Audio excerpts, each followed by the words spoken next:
Sure, well, the first thing you got to build in sort of the decision making about what these emails mean. There's a fast way you can organize those, dump the ones that you're not going to ever get to, just get them out of there. And file the ones you just need to keep. There's no action, but CYA, or I just need to keep that track in case I need to back it up. So put those into your reference files in email. And then handle the 2-minute stuff. Any emails that you can respond to in 2 minutes or less, it'd take you longer to stack it and then look at it again than to finish it the first time it's in your face. The 2-minute rules is a big salvation in terms of working with that stuff. And then anything that takes longer than that, you can organize into an action folder so that you can just keep track of the longer than 2-minute things. Just need to be very careful when you stick them in there that you review that folder sufficiently. And then you need to build in or just acknowledge that it's going to take you 30 to 90 minutes a day to stay current with all of your incoming stuff. And you need to start to build that habit in and just understand that even if you can't block it in, if you've got a whole day that's booked wall to wall, you're going to get behind, and don't blame anybody.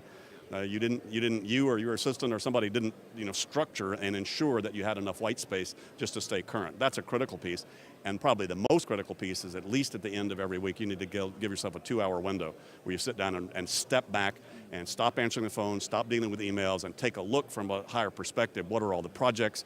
What's going on? Catch up, bring up the rear guard operationally. Not stare at your navel, walk around the garden, what's your life purpose? Yeah, that's a good conversation too. But I'm talking about a lot more operational. Step back and go, oh yeah, that reminds me, looking back, looking forward, at least for the next few days, and kind of get control in that way. Very critical piece. And I think you mentioned make sure you've got your assistant there, if you have one. If you have an assistant, that's a great thing to do that process with him or her, because you kill a lot of birds with one stone with that, in terms of getting them updated, being able to hand off quickly about things that you see upcoming, and then they can start to work on it so you don't wait till last minute stuff. And it helps everybody if they can be involved in the process. They'll help you hold a focus for it too, which oftentimes you need, because oftentimes we just get very distracted, and it's a habit that you really need to build in, where once a week, early Friday afternoon is a good time to do that, or whenever. Some people do it Saturday morning, some people Sunday nights.